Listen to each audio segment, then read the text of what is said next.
बोलो गुरुदेव भगवान की जय, प्यारे कृष्ण कन्हैया लाल की जय। सुख सागर 11वां स्कंद 4था अध्याय, अवतारों की कथा।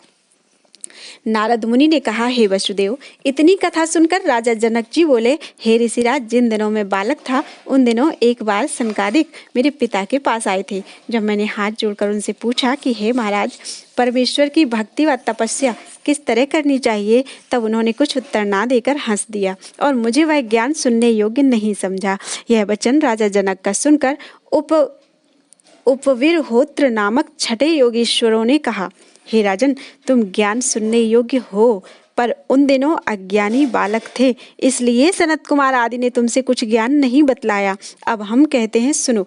कर्म 3 तरह के होते हैं, कर्म, विकर्म, अकर्म।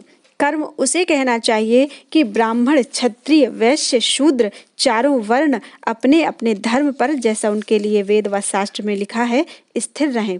विकर्म वह है कि एक वर्ण का धर्म दूसरा वर्ण करे। अकर्म उसे समझना चाहिए कि जानबूझकर चोरी व कुकर्म आदि करके संसारी जीवों को दुख दे। इसलिए मनुष्य को उचित है कि नित्य रामचंद्र, श्री कृष्ण और नरसिंह जी आदि किसी अवतार की पूजा, ध्यान अपने गुरु की आज्ञा अनुसार किया करे। परमेश्वर का स्मरण व ध्यान 24 अवतारों में से जिस पर उसका मन चाहे उसी स्वरूप की पूजा व भक्ति करें। यह सुनकर राजा जनक बोले, महाराज, जिस तरह आपने पूजा करने के लिए कहा उसी तरह दयालु होकर अवतारों की कथा वर्णन कीजिए। दुर्मिल नामक 7वें योगीश्वर बोले, हे राजन, कोई ऐसी सामर्थ्य नहीं रखता जो परमेश्वर के सब अवतार वर्णन कर सके। जो ऐसा विचार करे उसे मूर्ख समझना चाहिए। कदाचित कोई चाहे तो आकाश से तारे, बालू की रेणुका व बरसते हुए पानी की बूंदें गिन ले, पर वैकुंठनाथ के अवतार नहीं गिन सकता। पृथ्वी, आकाश, सूर्य, चंद्रमा, 10 दिशाएं, 14 भुवन, 84 लाख योनि आदि परमेश्वर के विराट रूप में हैं। सब संसारी वस्तुओं के मालिक व उत्पन्न करने वाले वही हैं। जब विराट रूप की नाभि से कमल का फूल निकलता है, तब उस फूल से ब्रह्मा उत्पन्न होकर तीनों लोकों की रचना करते हैं। नर नारायण का अवतार लेकर बद्री केदार में बैठे हुए केवल इसलिए तपस्या करते हैं जिसमें संसारी लोग उनको तप करते देखकर परमेश्वर का स्मरण व ध्यान करके भवसागर पार उतर जावे।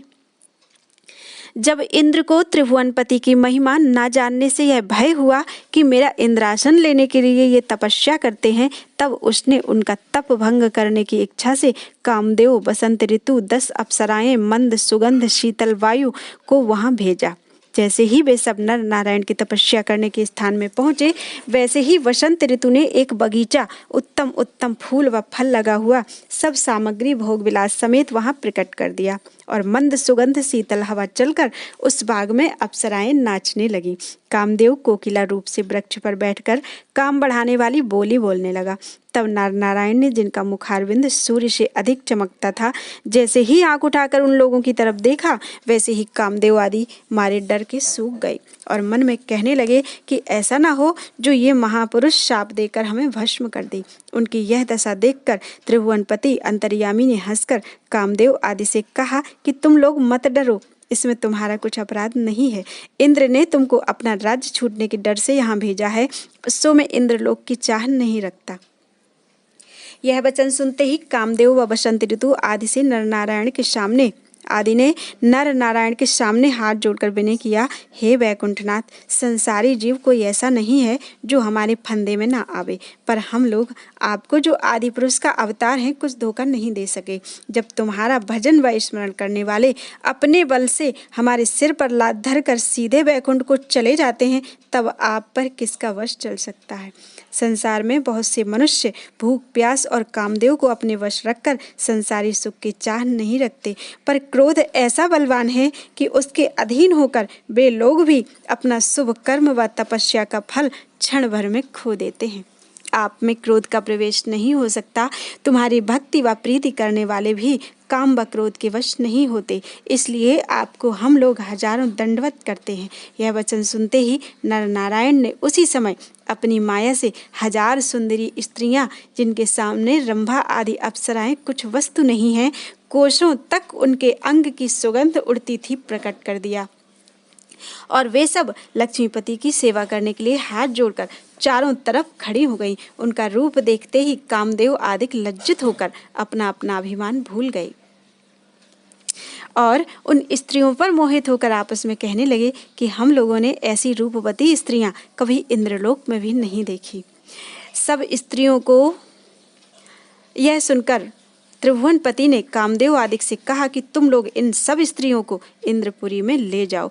कामदेव ने विनय किया, महाराज इनको इसी जगह रहने दीजिए, वहां ले जाने से सब देवता आपस में लड़कर मर जाएंगे। यह बात सुनकर नर नारायण जी ने कहा कि इन सब में तुम्हारे निकट जो कुरूप हो उसे ले जाओ। जब कामदेव आदि उर्वशी नामक को नर नारायण की आज्ञा अनुसार अपने साथ लेकर वहां से विदा हुए और उन्होंने इंद्रलोक में पहुंचकर नर नारायण की सब महिमा कही। तब इंद्र उन्हें पूर्ण ब्रह्म जानकर उनकी स्तुति करने लगे। उर्वशी का रंग व रूप देखते ही अति प्रसन्न होकर उसे सब अप्सराओं का मालिक बना दिया। फिर हंस रूपी पक्षी का अवतार लेकर सनत कुमार को उत्तर दिया। हयग्रीव अवतार धरकर मधुकैटभ दैत्य का वध किया और पाताल से वेद लाकर ब्रह्मा को दिया। मत्स्य अवतार लेकर राजा सत्यव्रत को ज्ञान सिखलाया। कच्छप अवतार धरकर मंदराचल पहाड़ अपनी पीठ पर उठाया। मोहिनी अवतार लेकर देवताओं को अमृत पिलाया। बाराह अवतार धरकर पृथ्वी को पाताल से निकाल लाए। वामन अवतार होकर राजा बलि से पृथ्वी दान ली। कपिल देव अवतार धरकर अपनी माता देवहूति को सांख्य योग ज्ञान का उपदेश दिया। परशुराम अवतार होकर सहस्रबाहु और अनेक क्षत्रियों का वध किया। रामचंद्र का अवतार धरकर लंकापति रावण को मारा। नरसिंह अवतार होकर प्रहलाद भक्त की रक्षा की। श्री कृष्ण अवतार लेकर कंसादिक राजाओं और अनेक दैत्यों को मार डाला और कौरवों व पांडवों से महाभारत करा के पृथ्वी का भार उतारा। बौद्ध अवतार धरकर दैत्यों को यज्ञ करने से बरजा। जब कलयुग के अंत में कुछ धर्म नहीं रहेगा तब कलंकी अवतार लेकर सतयुग का धर्म व कर्म चलावेंगे। इन अवतारों में जिस पर मन चाहे उसी स्वरूप का पूजन व ध्यान करने से मनोकामना मिलकर अंत समय मुक्ति होती है। बोलो वृंदावन बिहारी लाल की जय। 5वां अध्याय। 8वें व 9वें योगीश्वरों का ज्ञान कहना। राजा जनक ने इतनी कथा सुनकर पूछा, महाराज लोग परमेश्वर के स्मरण व ध्यान से विमुख रहते हैं, उनकी मरने के उपरांत क्या दशा होती है? चमस नामक 8वें योगीश्वर ने कहा कि हे राजन, 84 लाख जीव जड़ व चैतन्य नारायण जी की इच्छा से उत्पन्न होकर मरने के उपरांत सबका जीवात्मा फिर परमेश्वर के रूप में मिल जाता है। सब जीवों का पालन करने व सुख देने वाले वही आदि पुरुष भगवान हैं। जो कोई उनको तीनों लोगों का उत्पन्न पालन व नाश करने वाला मानकर यह कहता है, उत्पन्न पालन व नाश करने वाला जानकर दिन रात उनके स्मरण व ध्यान में लीन रहकर यह कहता है कि हे वैकुंठनाथ, महादेव व ब्रह्मादिक देवता तुम्हारे भजन व स्मरण के प्रताप से जो कुछ आशीर्वाद व शाप देते हैं, किसी को भी देते हैं, वह बात सच होकर हरिभक्तों का सब दुख आपकी दया से छूट जाता है। इसलिए संसार रूपी समुद्र पार उतरने के लिए तुम्हारे चरणों का ध्यान जहाज के समान है, जहाज के समान समझना चाहिए। हे राजन, इस तरह का ज्ञान व ध्यान रखने वाले मनुष्य मुक्त पदवी पर पहुंचते हैं। जो लोग मनुष्य तन पाकर चारों वर्ण व चारों आश्रम में परमेश्वर का भजन व स्मरण नहीं करते, हरि कथा सुनने में प्रीति ना रखकर संसारी माया में फंसे रहते हैं, अधर्म की कमाई से कुटुंब व शरीर का पालन करके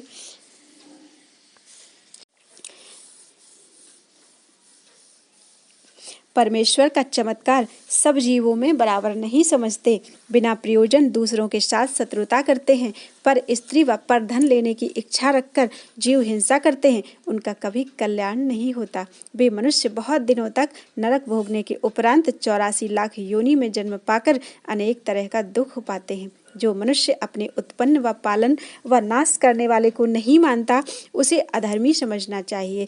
जिस तरह मल व मूत्र पेट से विलग होकर अशुद्ध हो जाता है, उसी तरह परमेश्वर से विमुख रहने वाले मनुष्य स्थान भ्रष्ट होकर नरक में जाते हैं। जो ब्राह्मण अपने लाभ के लिए दूसरों को वशीकरण, मारण व उच्चाटन बतलाकर मुक्त होने की राह नहीं सिखलाते, उनको पाखंडी व अधर्मी समझना उचित है।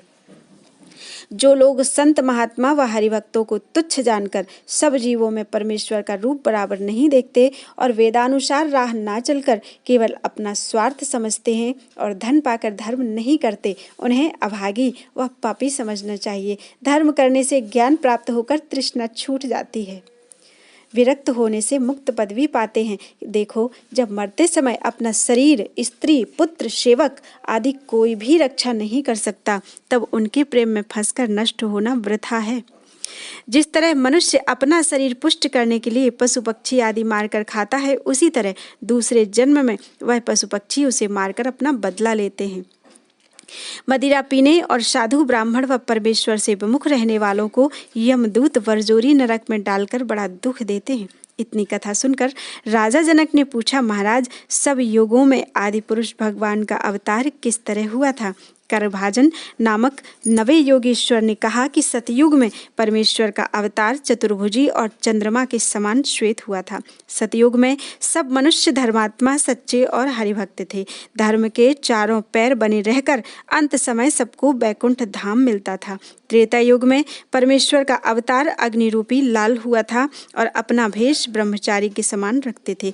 धर्म के 3 पांव रहकर वसुदेव नाम की चर्चा रहती थी। द्वापर युग में नारायण जी का अवतार श्याम रंग नीलमणि के समान चमकता था। धर्म के 2 पांव थे, जड़ाऊ मुकुट सिर पर रखकर परमेश्वर की पूजा होती थी।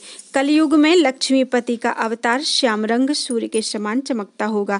धर्म का एक चरण रह जाता है। कलयुग के मनुष्य निर्धन रहते हैं। धन पात्र भी शूम होकर जैसा चाहिए वैसा दान व धर्म नहीं करते। इसलिए कलयुग में मनुष्य केवल परमेश्वर का नाम जपने, हरि चरणों में ध्यान लगाने और उनकी कथा व लीला सुनने से भवसागर पार उतर जाते हैं।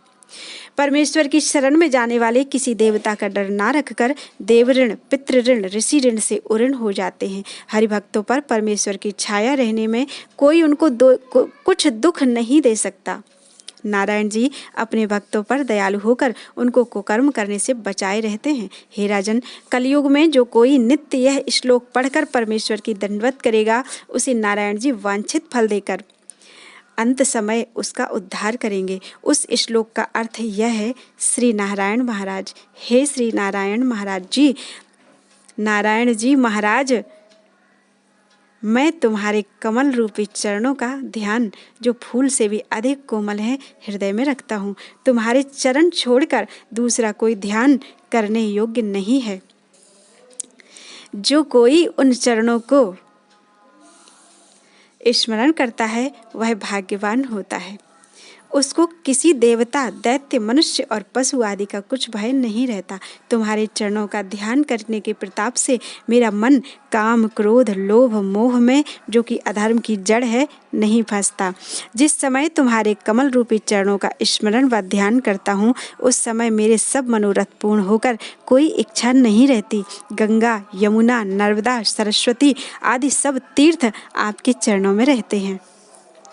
तुम्हारे चरण अपने भक्तों के सब दुख दूर कर देते हैं। मैं आपको तीनों लोकों का उत्पन्न, पालन व नाश करने वाला जानकर दंडवत करता हूँ। यह सुनाकर नवे योगीश्वर ने कहा, हे राजन, सतयुग में 10,000 वर्ष तप करने से परमेश्वर प्रसन्न होते हैं।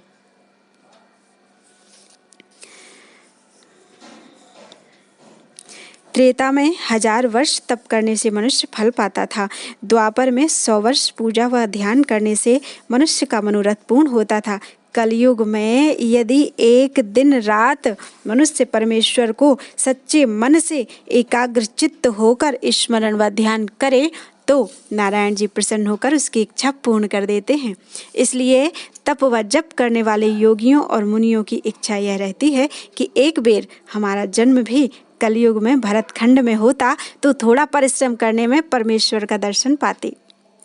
हे राजन, हमको इस बात का बड़ा पछतावा है कि कलयुग के मनुष्य ऐसे सहज में मिलने वाले परमेश्वर का स्मरण नहीं करते।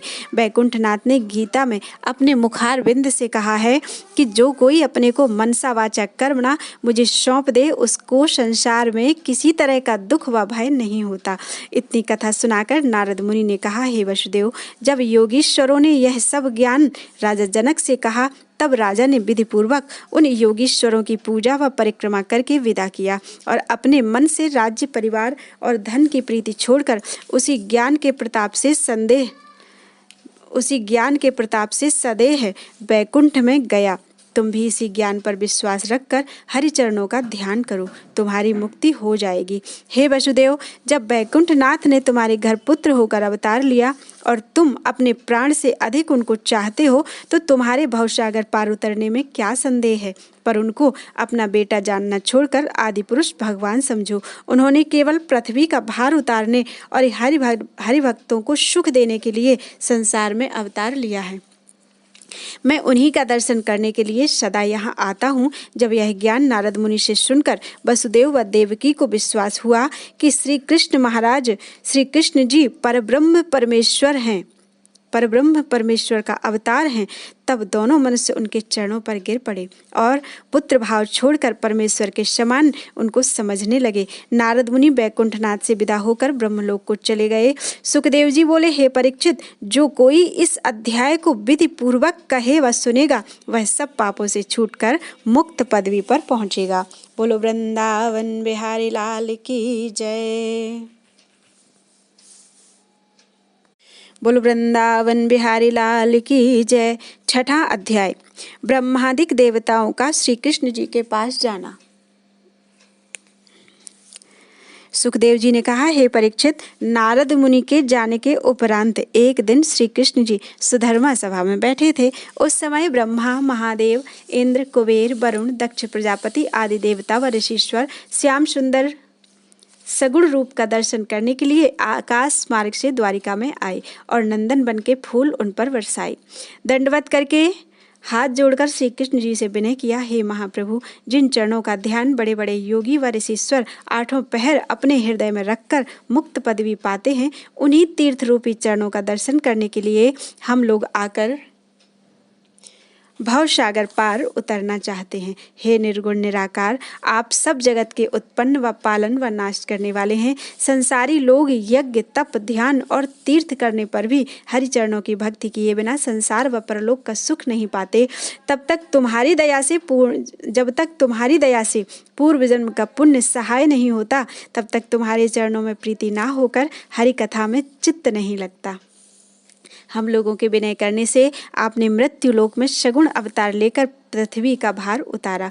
125 वर्ष संसार में रहकर साधु व वैष्णवों को सुख दिया। अधर्मी व दुखदायी राजाओं को मारकर धर्म की रक्षा की। हे त्रिभुवनपति, अब दुर्वासा ऋषीश्वर के शाप से 56 करोड़ यदुवंशी इस तरह जल रहे हैं जिस तरह वृक्ष सूखकर भीतर से खोखला हो जाता है। आप सब जीवों के मालिक हैं, जैसा उचित हो वैसा कीजिए। यह सुनकर श्याम सुंदर बोले, हे ब्रह्मा, मैंने तुम्हारी इच्छा जान ली। कंस, जरासंध, कालयमन आदि अधर्मी राजाओं और दैत्यों को मारकर कौरवों व पांडवों से महाभारत करा के पृथ्वी का भार उतार चुका हूँ। केवल यदुवंशियों का नाश करना और रह गया है, सो थोड़े दिनों में उनका भी नाश करा के बैकुंठ में आ पहुँचता हूँ। तुम लोग अपने अपने स्थान पर चलो। यह सुनकर ब्रह्मादिक देवता उनसे विदा होकर अपने अपने लोक को चले गए। त्रिभुवनपति ने गोलोक को जाने का विचार करके एक दिन राजा उग्रसेन की सभा में यदुवंशियों से कहा कि इन दिनों ब्राह्मण के शाप देने से द्वारिकापुरी में नित्य नए नए अशकुन होते जाते हैं, इसलिए सब लोगों को प्रभास क्षेत्र में चलकर वहां स्नान, दान, यज्ञ और होम करके यह दोष छुड़ाना चाहिए। जिस तरह समुद्र में रहने से चंद्रमा का क्षयी रोग छूट गया था, उसी तरह प्रभास क्षेत्र में नहाने व दान करने से तुम्हारा दोष भी छूट जाएगा।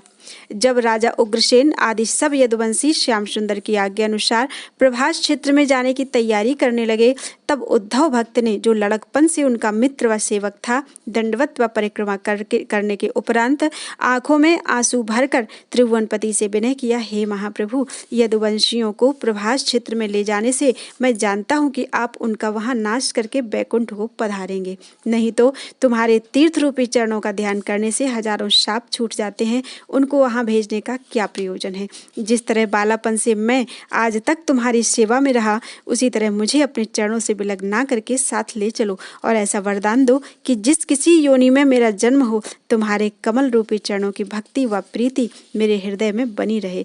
बोलो वृंदावन बिहारी लाल की जय।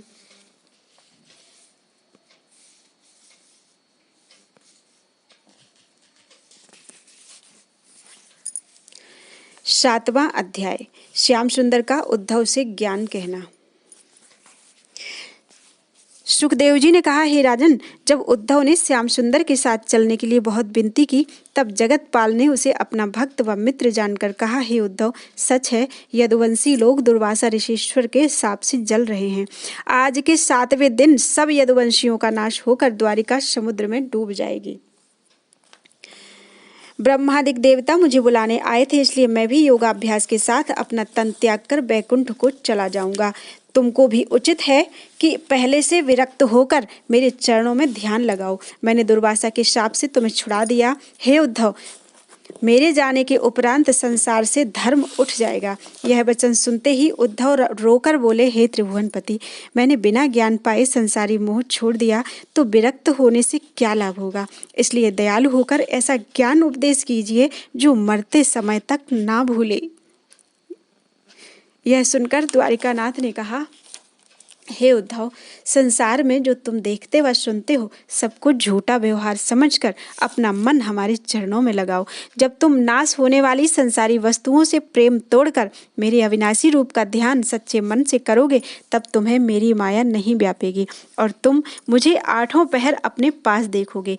जिस तरह पौशाले पर अनेक मनुष्य इकट्ठे होकर पानी पीने के उपरांत बिलग बिलग हो जाते हैं, उसी तरह माता पिता स्त्री पुत्र थोड़े दिन साथ रहकर अंत समय 4 पग भी मरने वाले के साथ नहीं जाते। अपने स्वार्थ व जगत को दिखलाने के लिए 4 दिन रो लेते हैं, इसलिए उनका प्रेम स्वप्न के समान झूठा समझना चाहिए। केवल ज्ञान वैराग्य पाप पुण्य अपने साथ जाता है, उसी से दुख व सुख प्राप्त होता है। इसलिए मनुष्य को चाहिए कि अपना मरना 8 पहर याद रखकर कुकर्मों से डरता रहे। सब जड़ व चैतन्य में मेरा प्रकाश बराबर समझकर किसी जीव को दुख ना दे। जिस तरह दिन रात बदला करते हैं, उसी तरह संसार में उत्पन्न होने व मरने की गति है। यह बात कोई नहीं जानता कि मरने के उपरांत किस योनि में हमारा जन्म होगा। यह ज्ञान सुनकर उद्धव ने विनय किया, हे वैकुंठनाथ अंतर्यामी, स्त्री व पुत्र का मोह छोड़कर विरक्त होना बहुत कठिन है। मुझ अज्ञान पर दयालु होकर कोई ऐसा सहज उपाय बतलाइए जिसमें संसारी माया छूटकर तुम्हारे चरणों में भक्ति उत्पन्न हो। मुझे ज्ञान रूपी नौका पर बैठाकर भवसागर पार उतार दीजिए। यह सुनकर श्याम सुंदर बोले, हे उद्धव, जिस तरह हवा किसी वस्तु से मिलावट ना रखकर बिलग रहती है, उसी तरह तुम भी सब भली व बुरी वस्तु को इस शरीर से अलग समझकर संसारी माया छोड़ दो। देखो, जैसे चंद्रमा की कला नित्य घटती बढ़ती है, वैसे ही यह शरीर बालापन, तरुणाई और बुढ़ापा भोगकर सदा एक तरह पर नहीं रहता। जिस तरह सूर्य देवता अपना प्रकाश पृथ्वी, पहाड़ और पानी पर बराबर रखकर किसी के साथ कुछ प्रेम नहीं रखते, उसी तरह तुम भी सबकी प्रीति छोड़कर अपना मन विरक्त कर लो। जैसे कबूतर व कबूतरी अपने बच्चों की प्रीति में फंसकर नष्ट हुए थे, वैसे ही संसारी लोग भी स्त्री पुत्र का प्रेम रखने से दुख उठाते हैं। यह सुनकर उद्धव ने विनय किया, महाराज, उन दोनों पक्षियों की कथा विस्तार पूर्वक कहिए। केशव मूर्ति ने कहा, हे उद्धव, एक कबूतर अपनी मादी व बच्चों समेत वृक्ष पर रहता था। जिस तरह राजा इंद्र इंद्राणी से विलास करता है, उसी तरह वह भी अपनी मादी से खोते में भोग करके सुख उठाता था। जब एक दिन वह कबूतर अपने बच्चे अकेले छोड़कर मादी समेत चारा लेने चला गया, तब बहेलिये ने वहां आकर उन बच्चों को जाल में फंसा लिया। जब वह कबूतर व कबूतरी बच्चों का हाल देखकर प्रेमवश आप भी उस जाल में कूद पड़े, तब वह बहेलिया सबको फंसाकर अपने घर ले गया। देखो, जिस तरह उन दोनों ने बच्चों की प्रीति से जाल में कूदकर अपने प्राण दिया और बच्चों ने उनकी कुछ सहायता नहीं की, उसी तरह संसारी लोग स्त्री पुत्र के मोह में फंसकर नरक भोगते हैं, तब वहाँ कोई उनकी सहायता नहीं करता। उन लोगों के लिए जो दुख में कुछ काम नहीं आते, दुख उठाना व अपना परलोक बिगाड़ना उचित नहीं है। हे उद्धव, पिछले युग में यदु नाम का एक राजा ज्ञान सीखने की अभिलाषा से अनेक योगियों और ऋषीश्वरों के पास जाया करता था। एक दिन उसी चाह में गोदावरी के किनारे चला गया। वहां अति तेजवान दत्तात्रेय नामक ब्राह्मण को बैठे देखकर सुखपाल से उतर पड़ा। वह दंडवत व परिक्रमा करने के उपरांत हाथ जोड़कर विनय किया, हे ईश्वर को पहुंचे हुए महात्मा पुरुष, इस तरुणाई में इतनी पदवी तुमने कहाँ से पाई?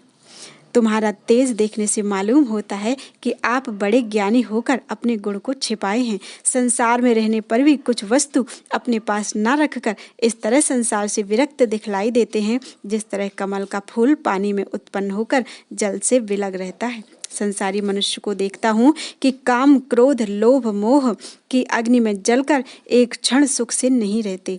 आप इस तरह आनंद मूर्ति दिखलाई देते हैं, जिस तरह हाथी ज्येष्ठ महीने की धूप का मारा हुआ जल में जाकर ठंडा व मगन हो जाता है।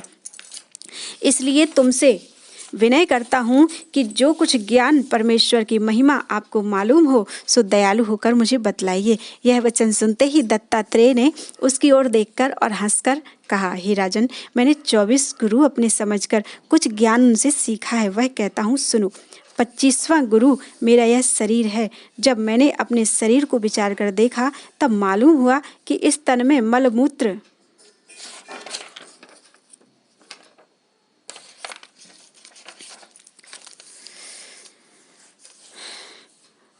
रक्त, मांस, अशुद्ध वस्तुएं भरी हैं। परमेश्वर का नाम लेने और शुभ कर्म करने के सिवा दूसरी वस्तु उत्तम नहीं है।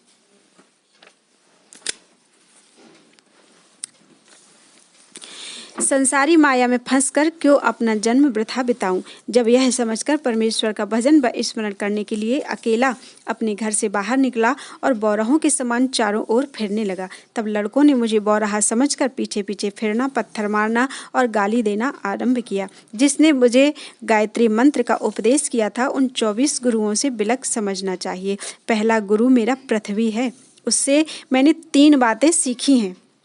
मैंने एक पहाड़ को देखा कि धरती से ऊंचा रहकर अनगिनत मनुष्यों और पशु पक्षी आदि जीवों को अपने ऊपर रहने देता है। आंधी चलने और पानी बरसने पर वह अपने स्थान से नहीं हिलता। तब मैंने विचारा कि ज्ञानी को भी संसारी माया व चाह में जो हवा व पानी के समान है, फंसकर अपनी जगह से हिलना नहीं चाहिए, क्योंकि मनुष्य का तन मुट्ठी भर मिट्टी का बना है। आयु हवा के समान बीती जाती है। वृक्षों को देखा तो पृथ्वी में उत्पन्न होकर अपनी छाया व फल व मूल से जीवों को सुख देते हैं, और एक पैर से खड़े होकर भी वर्षा, गर्मी व सर्दी का दुख उठाने पर भी अपने स्थान से नहीं हिलते। एक दिन मैंने घर से निकलकर क्या देखा कि बहुत से मनुष्य वृक्ष की छाया में बैठे थे। जब वहां से ठंडे होकर वे जाने लगे, तब किसी ने उसकी डाली और किसी ने पत्ता व फल तोड़ लिया, पर वह वृक्ष कुछ नहीं बोला। यह हाल देखकर मैंने अपने मन में कहा कि ज्ञानी मनुष्यों को अपना तन व धन परोपकार के लिए समझकर अपने प्राण तक देने में मुकरना नहीं चाहिए, क्योंकि यह शरीर मिट्टी का पुतला सदा बनता व बिगड़ता रहता है। इससे क्या उत्तम जो दूसरों के काम आवे। हमने पृथ्वी को देखा कि संसारी लोग उसकी छाती पर लात रखते हैं, पर वह किसी को भला बुरा नहीं कहती। सो हमने विचारा कि ज्ञानी मनुष्य को भी किसी की स्तुति करने से प्रसन्न होना व दुर्वचन कहने से खेद मानना नहीं चाहिए। दूसरा गुरु मेरा हवा है। मैंने हवा को सुगंधित फूल व लहसुन आदि की दुर्गंध में बहते हुए देखा। दोनों में बहते हुए देखकर अपने मन में कहा कि ज्ञानी मनुष्य को भी जो कुछ मीठा व कड़वा कर्मानुसार मिले, उसे खाकर आनंद पूर्वक परमेश्वर का स्मरण व ध्यान रखना चाहिए। कुछ स्तुति व निंदा उसकी ना करे। तीसरा गुरु मेरा आकाश है। जिस तरह गूलर का फल भीतर से खोखला होकर उसमें छींटे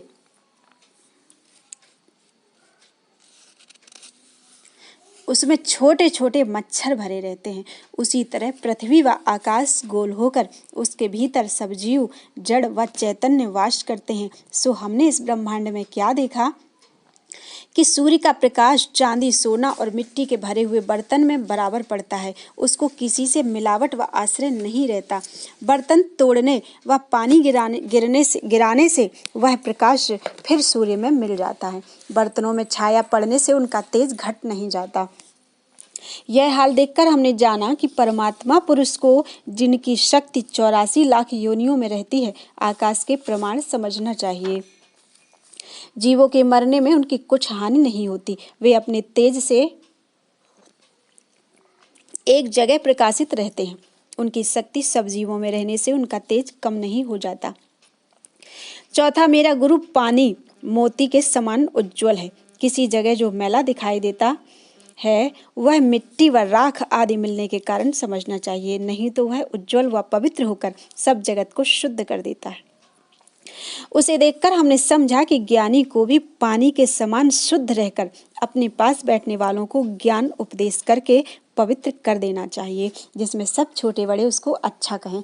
पांचवा, मेरा गुरु अग्नि है, जिसमें सब वस्तु डालने से जल जाती है, दूसरे दिन के लिए कुछ नहीं रहती। जो लोग अग्नि में यज्ञ व होम करते हैं उनका पाप जलकर छूट जाता है।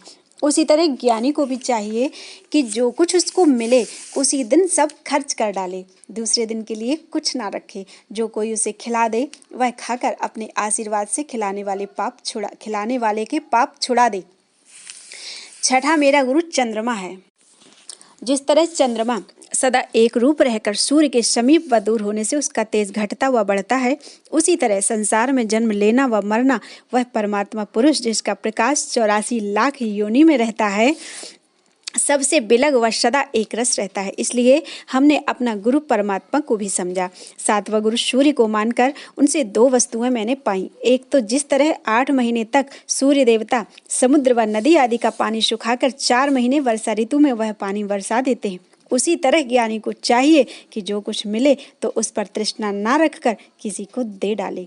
दूसरे यह कि बहुत से बर्तन पानी भरकर धूप में धर दे तो सूर्य रूपी परछाई उन सब बर्तनों में दिखलाई देती है, पर अनेक सूर्य दिखलाई देने से सूर्य देवता बहुत से नहीं हो जाते। इसलिए मैंने जाना कि परमात्मा पुरुष एक होकर केवल उनकी छाया सब जीवों में रहती है। 8वां गुरु मेरा कपोत नामक पक्षी है। जब वह अपने बच्चों के लिए जाल में दाना चुगने गया और बहेलिया उस जाल को उठाकर अपने घर चला आया, तब हमने मन में कहा कि देखो, जिस तरह यह पक्षी अपने बच्चों के लिए जाल में फंसकर नष्ट हुआ, उसी तरह ज्ञानी मनुष्य संसारी प्रीति रखने से दुख पावेगा। जितना कष्ट उस पक्षी ने एक दिन में उठाया, उतना सुख 1000 वर्ष में भी उसको प्राप्त नहीं होता। इसलिए मैं स्त्री व पुत्र का प्रेम छोड़कर अकेला बहुत प्रसन्न रहता हूँ। बोलो वृंदावन।